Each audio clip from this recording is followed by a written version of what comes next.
세계 경제가 올해부터 빠르게 회복될 수 있다는 장밋빛 전망이 나왔습니다. 다수의 선진국이 선계약 방식으로 필요 이상의 백신 물량을 확보하면서 일부 백신 보급이 늦어진 탓에 신흥국은 백신 확보에 어려움을 겪고 있습니다. 이로 인해 신흥국 경제 회복 속도는 백신을 확보한 신흥국보다 상대적으로 더딜 수밖에 없습니다.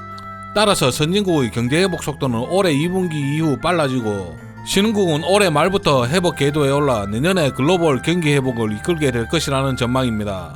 한국은행은 7일 주간 간행물 해외 경제 포커스에서 코로나19 백신 보급과 글로벌 경기 회복 향방이라는 보고서를 통해 이같이 밝혔습니다. 구독 누른다고 손가락 안 빠진다. 옆에 좋아요 알람도 있다 눌러라. 선진국은 백신 우선 접종으로 올해 2분기를 지나며 서비스 소비가 회복 국면으로 전환하고 투자도 보유 현금을 바탕으로 완만하게 개선된다는 전망입니다. 선진국 정부의 백신 안정에 대한 의구심 해소와 적극적인 접종 권유에 힘입어 대부분 선진국은 늦어도 올해 연말쯤에는 집단 면역 수준의 접종률 70%가 이뤄질 것으로 예상되며 정부 지원금 등으로 누적된 가계저축이 소비로 전환될 경우 예상보다 빠른 회복도 가능하다고 합니다. 이스라엘은 이달 초 기준 전체 인구 대비 1회 이상 접종 비율이 55.6%를 기록했고 영국은 30.2%, 미국 15.5% 순으로 접종률이 높은 편입니다. 이어 이탈리아와 독일이 5.2%, 프랑스가 4.5%, 브라질이 3.2% 순입니다. 미국은 인구 대비 백신 계약 물량이 197%이고 영국은 340%에 달한다고 합니다.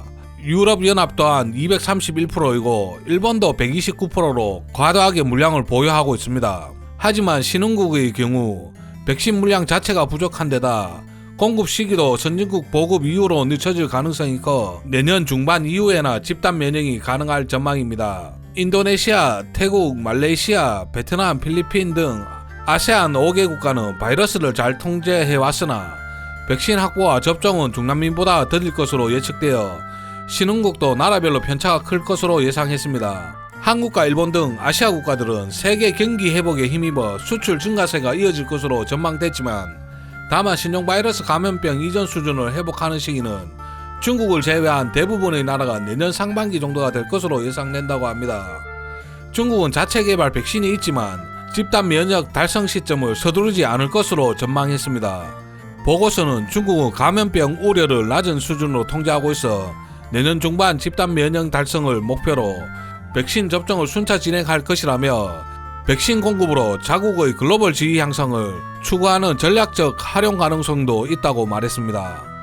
참고로 대한민국은 오는 9월까지 전 국민의 70%를 대상으로 1차 접종을 시행해 11월까지 집단 면역을 형성하겠다는 구체적인 목표를 보건복지부와 질병관리청이 25일 새해 업무 계획을 통해 제시했습니다. 2월 26일부터 요양병원과 요양시설 등 고령층 집단시설의 만 65세 미만 입원 재소자 및 종사자 약 27만 2천여 명을 대상으로 아스트라제네카 백신 1차 예방접종을 시작하여 1분기에는 요양병원, 노인의료복지시설, 고위험 의료기관 종사자를 대상으로 접종하고 2분기에는 65세 이상과 의료기관, 재가 노인복지시설 종사자 등을 대상으로 접종이 시행됩니다. 이어 3분기에는 만성질환자 및 성인 19세에서 64세 등에 대해 접종하고 4분기에는 2차 접종 및 미접종자에 대한 접종이 진행됩니다. 다시 본론으로 돌아와 한국은행은 세계 교역이 신종 바이러스 감염병 이전 수준에 근접한 상품 교역보다 인적 교류 재개를 통한 서비스 교역 정상화 여부에 좌우될 것으로 전망했습니다. 선진국 간 교류는 올해 연말을 전후로 회복될 가능성이 있지만 선진국과 신흥국이나 신흥국 간 교류는 감염 우려로 내년 이후에나 정상화될 수 있다고 합니다. 한국은행 관계자는 최근 주요국에서 백신 접종이 빠르게 진행되면서 글로벌 경기 회복에 대한 기대감이 커지고 있지만 백신 공급 및 변이 발생 등과 관련한 불확실성은 여전히 높은 상황이라며 세계 교역은 상품 교역 회복에도 불구하고 신흥국과 서비스 교역 정상화 지연 등으로 성장에 비해 회복이 상대적으로 더딜 것으로 보인다고 말했다고 합니다. 한편 세계 경제를 진단한다는 의미의 닥터 코퍼, 구리 박사라는 별명도 갖고 있는 구리 가격 상승은 글로벌 경제 활동이 활발해지고 있다는 신호로 해석됩니다. 산업용 금속인 구리는 건설, 장비, 인프라 등 산업 전반에 사용되고 있어서 세계 제조업 경기 회복 기대감을 빠르게 반영합니다. 현재 구리 가격은 2011년 1월 이후 약 10년 만에 최고치를 기록하고 있습니다.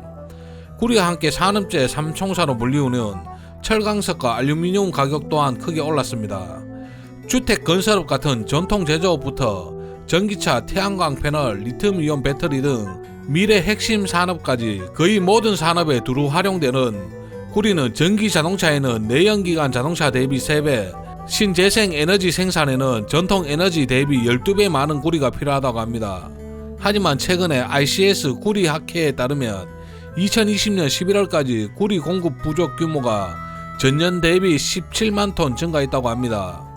5일 중국 베이징 인민대회당에서 열린 전국 인민대표회의 전인대 업무보고에서 리커창 중국 총리는 올해 6% 이상의 성장률을 달성할 것이라며 말했지만 시장 전망치는 8%에서 9%일 것으로 전망하고 있습니다. 전 세계 구리의 절반가량을 차지하는 중국의 경제가 빠르게 회복되고 있는 것도 구리 가격 상승을 부추기고 있으며 여기에 더해 로이터 통신과 CNN 등 외신에 따르면 현지 시간 6일 미국 상원은 조 바이든 대통령이 추진한 1조 9천억 달러 하나 약 2140조 원 규모의 신종 바이러스 감염증 구제 법안을 통과시켰다고 전했습니다. 이로써 미국 또한 본격적인 경기 회복 국면에 들어설 것으로 예상되며 구리 수요는 더욱 늘어날 전망입니다. 주식격언에 공들여 바닥을 다지는 주식에 투자하라는 말이 있습니다. 1년 동안 쉬었으니 이제는 달릴 때가 아닌가 합니다. 대표적인 경기 회복 관련주인 구리 관련주로는 풍산, 이구산업, 대창 등이 있습니다. 풍산은 동 및 동합급 소재와 가공품을 제조 및 판매하는 신동사업 부분과 각종 탄약류를 생산하는 방산사업 부분으로 크게 구분됩니다. 주요 종속 회사들은 해외 법인을 통하여 미국과 태국 등의 대규모 생산 판매 라인을 가동함으로써 글로벌 시장 점유율 확대의 교도부를 마련하고 있습니다. 이구산업은 산업용 동판 제조 및 판매를 목적으로 설립되었으며 신동산업은 제품 생산을 위한 대단위 규모의 설비와 자본이 투자되는 장치 산업으로 자동차, 일반 생활용품 등 다양한 분야에 적용되고 있습니다. 신동시장에서 풍산과 함께 시장 지배력을 가지고 있으나 최근 경쟁력이 심화되고 있다고 합니다. 대창은 항동 단조품, 가공품, 항동 볼 밸브, 냉동 볼 밸브, 항동 분배기 등 항동 소재 부품 사업을 영위하고 있으며 신동은 기초 소재 산업으로 경기 변동에 따라 급격한 변동을 보이지 않지만 경기 변동에 선행되는 편입니다. 국내 신동업계는 가점체제를 이루고 있어 비교적 안정적인 시장 상황을 유지하고 있습니다. 이밖에 풍산홀딩스, 영풍, LS, LS전선 아시아, 서원, 현대 BNG 스틸, 국일신동 등이 있습니다. 나열한 순서는 임의의 순서이며 주가 상승률과는 아무런 관련이 없습니다. 저는 투자를 강요하거나 부추기지 않습니다. 모든 정보의 사실 유무를 떠나 투자 판단은 자신의 몫입니다.